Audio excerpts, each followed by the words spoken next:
Greetings and welcome to another edition of Science Sunday here in our capital city at the Connecticut Science Center, joined by Jace. Good morning. Morning, Mark. How you doing? Doing well. So we're doing something with the microwave today. Yeah, I thought we'd break out the microwave and just look at kind of like a funky little interaction you might not think will happen. Because these are typically found in every kitchen. Yeah, most people use them maybe daily. Daily, heating up your food, want to make sure everything's nice. Yeah, yeah. Temperature.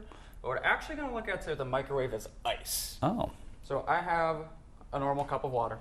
Nothing fancy there. And I'm also going to fill this other cup with ice. And we're going to put these both in the microwave and kind of just let them do their thing for about 30-40 seconds. Okay. Get a bunch of ice in there, fill that up.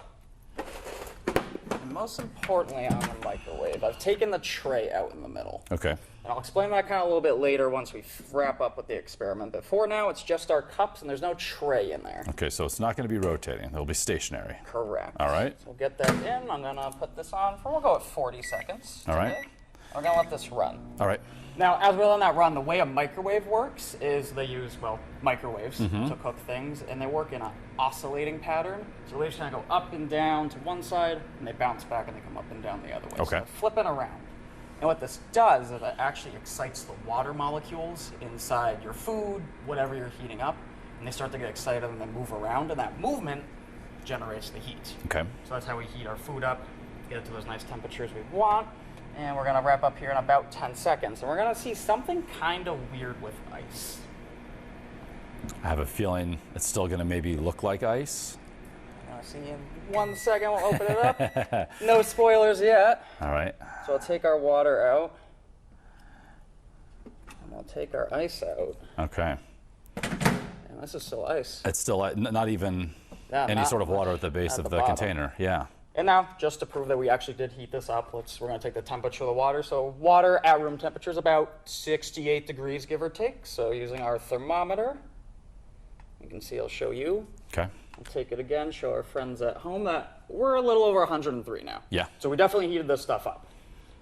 But if we take the ice temperature now, the ice is still Out of freezing. sitting at about 32 degrees. Yeah. So the thing with ice is it's made of water, but it's bonded together with hydrogen bonds, so it's really stuck together well. So the water molecules can't really move in the microwave. And they're not moving, they're not generating too much heat, so they're not melting all too well. Now we could keep the ice in there, let it keep going for a while. Eventually now room temperature, we'll get it to melt a little bit, and it'll continue to melt. But the fact the ice can't really have its water molecules spin makes it stay in its shape. Now, I did do this experiment with the tray in yesterday, and the ice melted a little bit more with the tray, but overall, it was still pretty much solid ice cubes. So most microwaves do have that rotational aspect. Exactly. So what is that doing? So the rotational aspect's kind of just evenly distributing it, because again, the microwaves are kind of just moving Gotcha. up and down. They're oscillating back and forth. But you actually do have the defroster on the microwave, and that's specifically made to defrost things that are frozen solid. So the defroster cycles on and off, so it gives that heat a chance to get absorbed into whatever material you might have, and it'll turn back on, heat it up. So intentional fluctuations. Exactly. Gotcha. Okay, good stuff. So eventually, on the defrost setting, it would melt a little bit faster. Yeah, exactly. It might, it might still take a minute because we got a lot of ice in here. These are big a ice lot of cubes. ice, yeah. But eventually, we could get this to melt. Okay. Good stuff. All right, so here at the Science Center, you guys are always doing fun hands-on stuff like this, and you've got so many interactive exhibits. Things are always changing. You've got your exhibit space, the traveling one. So this is always a good time of year as we're heading toward the holiday season to perhaps get the gift of membership. Yeah, exactly. So we actually have our membership sale going on for the holiday season. It'll be 25% off, and the normal membership perks, you get in for free each time you come once you purchase it.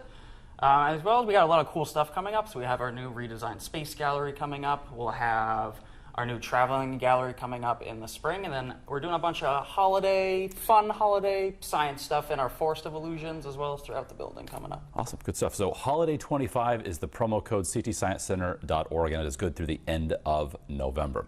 Jace, thank you so much. And of course, we'll see you for another edition of Science Sunday next weekend.